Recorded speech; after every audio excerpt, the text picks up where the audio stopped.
O filme Som da Liberdade deu o que falar. Foram notícias e mais notícias que discutiam sobre o tema da obra ser conspiratório, outros afirmavam que houve boicote, a bilheteria cresceu, a crítica disse uma coisa e o público outra. Mas afinal, e o filme? É realmente tudo isso? A história é bem contada? Vamos descobrir agora.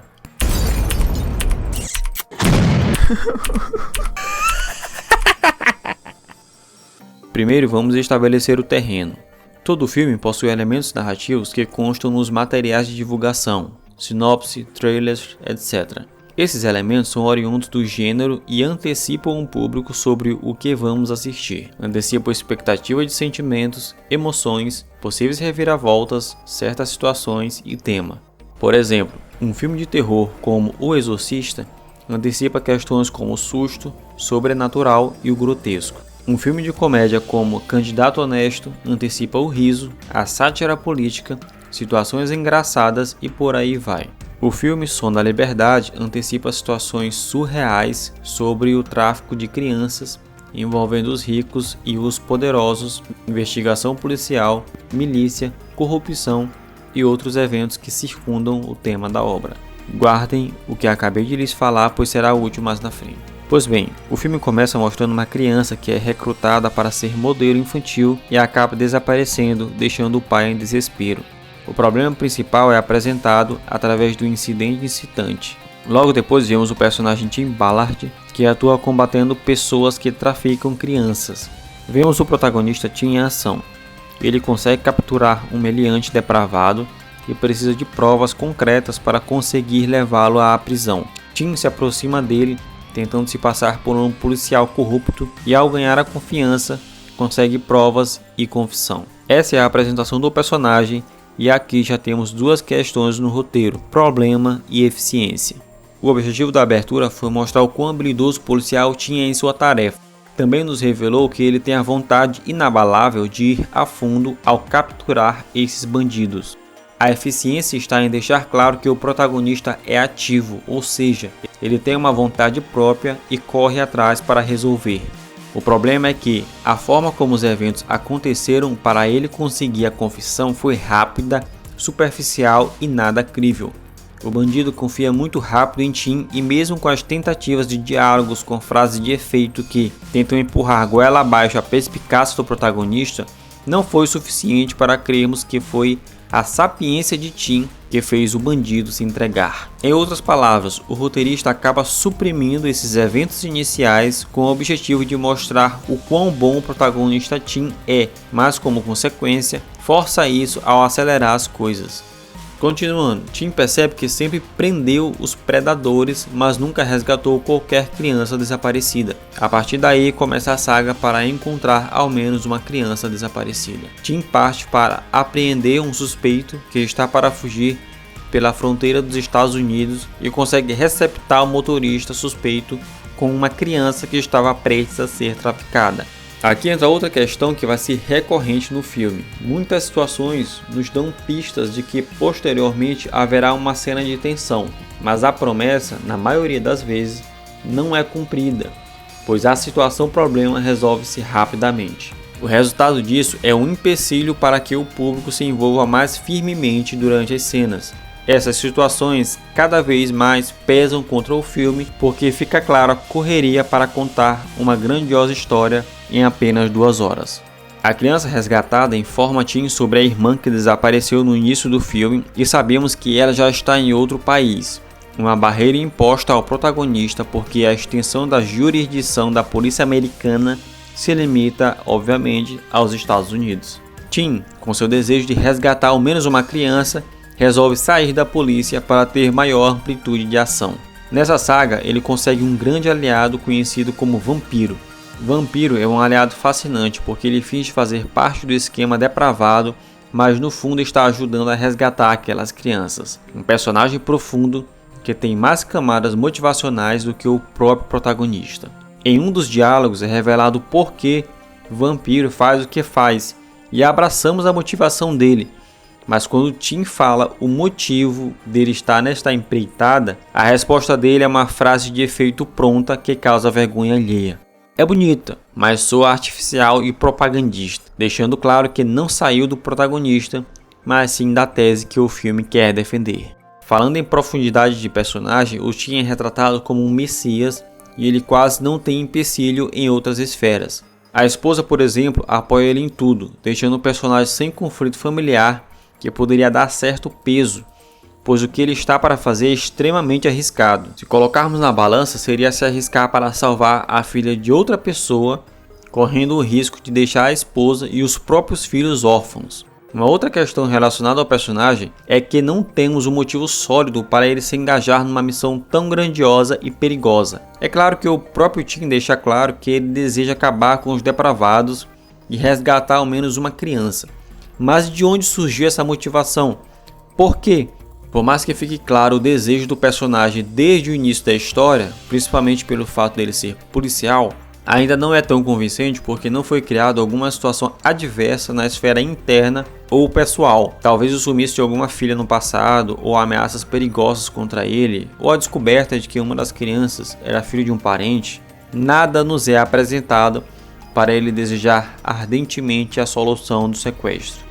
É claro que o tráfico de crianças em si já é um elemento forte, mas faltou uma construção mais aprofundada, complexa e tridimensional para que pudéssemos torcer de forma mais afiada pelo Tim. Voltando para a estrutura da história, Tim se infiltra como um mauricinho que tem desejos sórdidos para conseguir encontrar a garotinha enquanto tenta prender os envolvidos no esquema. Há todo um projeto grandioso envolvendo pessoas, muito dinheiro, uma ilha e infiltração. Qualquer erro colocaria tudo a perder. Mas o filme é daqueles que tem muita complicação e pouca complexidade. E aqui vai uma lição. Complicação é uma série de situações progressivas contra o personagem, mas apenas no âmbito externo. Complexidade é o conflito que acontece com o personagem de forma mais profunda. É algo interno. Em outras palavras, complicação é um personagem sair para comprar pão, enfrentar uma fila, um cachorro correndo atrás dele e um problema na máquina do cartão. Complexidade seria a mesma situação, mas com um dilema interno, pois o personagem está passando por uma depressão após perder a namorada e comprar pão o faz lembrar dela. O peso das ações na complexidade é maior e mais profundo e colore melhor as complicações. Eis o motivo pelo qual não ficamos apreensivos ou sentimos uma leve apreensão nas situações que prometem muita tensão dramática. Numa das cenas em que Tim está disfarçado do turista rico e conversa com a personagem da Miss, que está envolvida no esquema, eles conversam e bebem enquanto agendam os procedimentos. Essa cena carrega por si só muita apreensão, pois um erro acabaria com todo o plano. Contudo, os roteiristas não esticam a corda para deixar o público preso na cadeira. A cena prossegue normalmente e tem até um pequeno suspense, mas fraco e mal explorado. A trama avança, a infiltração dá certo. Os agentes do tráfico vão para a ilha e as crianças chegam, mas descobrem que a garotinha da qual Tim está buscando não está lá, pois foi vendida como escrava para um grupo de rebeldes. Os obstáculos que atrapalham o desejo do personagem Tim crescem e exigem que o protagonista arrisque mais com algo mais grandioso que beira a loucura e ao impossível: se infiltrar numa ilha dominada por rebeldes que estão armados até os dentes e onde nem a marinha e nem o exército ousam entrar. Uma construção perfeita para a batalha final, o grande ato do protagonista contra os rebeldes. Todas as estacas estão colocadas e elevadas.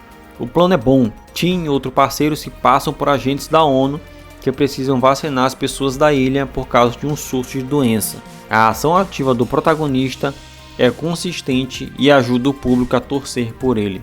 Eles conseguem acessar a ilha, mas Tim entra sozinho, pois o outro parceiro é impedido pelos rebeldes. Mais uma situação adversa que eleva o perigo contra o protagonista e o público fica cada vez mais na expectativa, porque as chances de dar errado são muito altas. Todos os elementos possíveis preparam o terreno de forma cirúrgica para uma sequência de suspense e tirar o fôlego. Durante os eventos na ilha, a apreensão cresce porque Tim precisa fingir estar vacinando as pessoas enquanto procura pela garota. Mas infelizmente o roteirista não enche o balão suficiente para ficarmos aguardando um possível estouro. Tim consegue encontrar a garota, salva-a e foge. Na fuga, os rebeldes o seguem e tudo se resolve de forma rápida. É impressionante a perca de uma oportunidade tremenda para criar o que poderia ser uma das sequências mais tensas, aflitivas e apreensivas do filme. Quando a resolução da sequência da ilha acaba, ficamos com uma sensação de... mas já? Uma tremenda falta de aproveitamento temático, dramático, de gênero, de antagonismo e de personagem. Infelizmente, Som da Liberdade tem esse problema. Lembro que no início eu falei sobre a criação de expectativas por meio dos materiais de divulgação? Elas foram criadas e a publicidade cumpriu o propósito de levar as pessoas ao cinema, mas o filme não consegue atender às expectativas de forma refinada, explorando ao máximo as nuances do tema e do gênero. Quero deixar bem claro uma coisa, o filme é bom e está na média, porém o maior problema foi a falta de um avançar no sinal amarelo. A falta de aprisionar emocionalmente o público, criando situações quase insuportáveis por causa da tensão. E eu não me refiro a cenas explícitas de violência ou algo do tipo. Aliás, o filme faz um excelente trabalho em não mostrar algo assim, mas me refiro a uma evolução gradativa das situações adversas. Aquela clássica história em que Alfred Hitchcock ensina sobre o significado do suspense e da surpresa traduz bem o que quero lhes dizer. Hitchcock deu um exemplo do que é suspense ao fazer uma ilustração de cena onde duas pessoas conversam coisas do dia a dia, mas o público sabe que uma bomba irá estourar em 5 minutos. Essa consciência do cronômetro da bomba faz com que a conversa banal torne-se aflitiva cada vez que o tempo regride, pois você deseja que os personagens finalizem a conversa e saiam logo dali. Som da Liberdade não faz isso. O filme até revela que há uma bomba quase para estourar, mas ao invés de deixar os personagens o máximo de tempo possível para causar mais angústia e só no finalzinho entregar a recompensa da resolução, o filme acaba tirando os personagens da mesa de forma rápida, impossibilitando a evolução do suspense para o nível máximo. Um desperdício do uso do suspense. Som da Liberdade, analisando todos os elementos narrativos, é um filme que funciona, é coerente e cumpre o propósito de abordar sobre a luta contra o tráfico infantil. Transmite a mensagem principal e algumas pessoas que são mais casuais no cinema gostaram, mas o filme não ousa sair da caixa nos trazendo alguma originalidade. Dito isso, fica muito claro que o estouro do filme se deu mais pelas questões envolvidas, polêmicas e outras coisas do que pela perspicácia narrativa da obra em si. É uma pena porque a história real é grandiosa, bela e quase um filme, mas não houve tanto aproveitamento do poder do cinema para torná-la uma das grandes obras do gênero.